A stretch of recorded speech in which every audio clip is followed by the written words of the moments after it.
کلام مقدس پرانے عہد نامہ میں سے زبور کی کتاب اس کا 5واں باب، محافظت کے لیے دعا۔ آئے خداوند میری باتوں پر کان لگا، میری آنکھوں پر توجہ کر۔ آئے میرے بادشاہ، آئے میرے خدا، میری فریاد کی آواز کی طرف متوجہ ہو، کیونکہ میں تجھ ہی سے دعا کرتا ہوں۔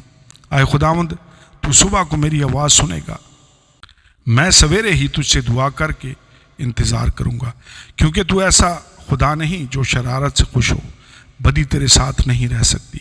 گھمنڈی تیرے حضور کھڑے نہ ہوں گے، تجھے سب بد کرداروں سے نفرت ہے، تو ان کو جو جھوٹ بولتے ہیں ہلاک کرے گا۔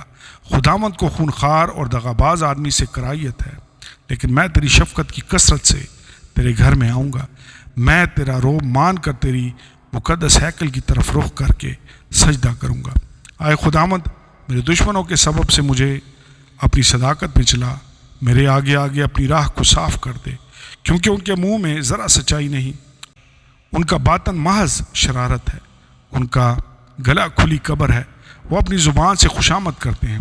آئے خدا، تو ان کو مجرم ٹھہرا، وہ اپنے ہی مشوروں سے تباہ ہوں، ان کو ان کے گناہوں کی کثرت کے سبب سے خارج کر دے، کیونکہ انہوں نے تجھ سے سرکشی کی ہے۔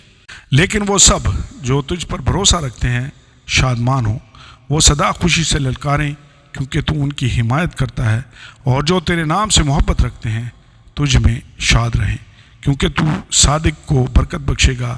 آئے خداوند، تو اسے کرم سے سپر کی طرح ڈھانک لے گا۔ آمین اور آمین۔